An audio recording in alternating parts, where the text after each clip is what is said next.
When you started playing in bands, was it as you expected it to be? Oh, so much more. Yeah, so much more. It was everything. It still is. You know, the feeling. That's the thing is I feel like you're fine.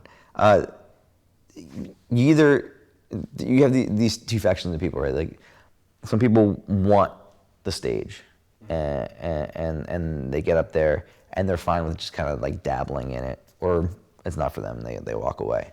And some people get up on that stage and they get bit. And I call it, you get bit by that bug and you're infected. That's it. Like there's no other drug. There's nothing else in the world that compares to it. And I remember my dad being like, please do anything other than this. Like, he's like, I know how heartbreaking it can be.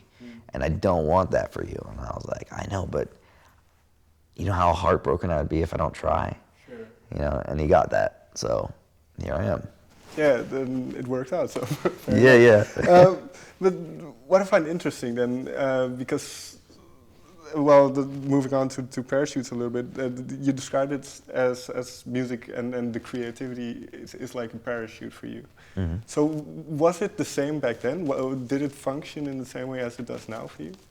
Yeah, well, that was the thing, right? I feel like absolutely, because early on, growing up where I grew up, and I guess in the schools that I grew up in, around the kids that I grew up around, they were very sports oriented, and it was that was kind of, you were either a nerd that got ridiculed and really had no friends, or you played sports. And I was smart enough to pretend, that I played sports, and I would just, I'd go out for teams or whatever and do just good enough to make the team, and then find a way to sit on the bench, just so I had people around me. I just didn't want to be alone, kind of thing. But I wasn't having fun. And then finally, I got into high school where I met people that played music, and it saved me. I'm just of this existence of faking. Like that sucks to have to do that. And I really it felt like I found my niche, or I found my purpose when I started playing bands and stuff like that. It was everything. It became, it was an identity. It was a passion. It was something that, because school wasn't a passion, but that was. I felt like I was accomplishing something. I felt like I was, I don't know. It made such a difference. In that sense, then, because obviously you've become quite successful, but was that important that success, so to say, had to come, or were you happy enough with just playing music? I think that's the thing. All right, like success, I feel, is in the eye of the beholder. Like, mm-hmm. As long as you're happy doing what you're doing, like that's success. For me, I always just wanted to write songs, and I always wanted. I was always chasing that next, better song, or that better show and stuff like that. So, it's funny. Like, this kind of ties into the record we just made, mm-hmm. because I come from a long line of self-deprecation in order to achieve, the next level. Always chasing greatness, but in the same breath, kind of beating yourself up in order to get there. Sure. Which, when I think about it now, seems very counterproductive. Like, why would you tear yourself down and build yourself up? But I always thought you had to. Like, you're not good enough. The songs you write suck. You don't play well. You got to play faster. You got to play harder. You got to practice more and do all this. And you should practice, but you don't need to beat yourself up in order to get to that next level. Because I feel like even when you get to that next level, by doing that, you still end up hating yourself because you've been so mean to yourself already. But the thing I learned about on this record was, and this was from Ross Robinson, who produced the Parachutes. Mm-hmm. He never once broke us down or beat us up. He showed us what we were doing that was great, and how and helped us get even better by building us up. And that crazily enough, it was so foreign to me, But this is quite interesting, because in hindsight, then, do you know why? Because you were beating yourself up, but mm-hmm. was that a conscious thing to become better, or were you just doing that and the effect of it was becoming better? That's a good question. I mean, maybe is it self-loathing in under the guise that you're trying to better yourself, or is it just, I don't know, maybe it's just an East Coast thing. You know what I mean? I think it's Italian Catholic guilt. I think is what it is, to be honest.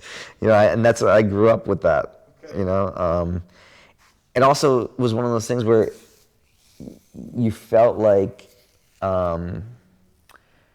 thinking that things that you did were good was a form of boasting, right. And boasting was for assholes, and I saw people that were too proud and shit like that. I was just like, I'd rather hate myself than be a jerk off, I don't know. But so has Ross kind of changed your mind then? Yeah, because I think there's a thin or a fine line between boasting and confidence, and it's not about being a show off or being fake and thinking you're the best thing in the world. My dad, funny enough, used to tell me, he's like, you're not better than anybody, but there's nobody better than you. And that was a really thing that really made sense to me later on. It's like, you can be confident and know that and believe in yourself. You can still believe in yourself and not be just not be an asshole. I mean, I think that was a hard thing for me to learn. That was a lesson for me to learn. But I'm glad I'm still learning. Okay. And so is that realization, has that now come, or are you still struggling with kind of? I think I'll always still struggle with that. I mean, it's a process, but it's allowed. I feel like it's allowed me to take tremendous strides in that confidence game, and that helps with the craft. I think it helps with taking risks, and and anxiety and being too nervous to take that next step, because you think you're not good enough. Mm-hmm. But how do you expect to be to reach that next thing, next level, unless you believe in yourself? Sure. That's the vicious cycle. Sure.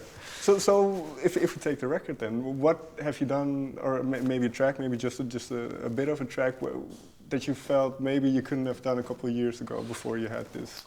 Wow.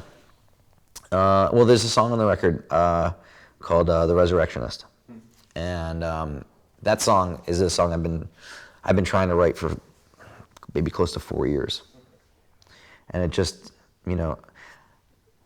I feel like. This might sound weird, but it's true for me at least. I feel like songs are like loves. We go through life and we meet different people and in relationships. You meet someone and immediately you connect and it's fireworks and it's great. You know what I mean? Some songs are like that. They write themselves. Other songs, are like the people that you meet and you're like, man, there's something about this person, you pine over them, but it's just not the right time in your life for the both of you to connect, and that's that's like some of the songs that I've been experiencing over the past couple of years, where it's like, I know this is going to be great, this is going to be one of the greatest loves I've ever had, but it's just not the right time, and you gotta wait for your paths to cross again.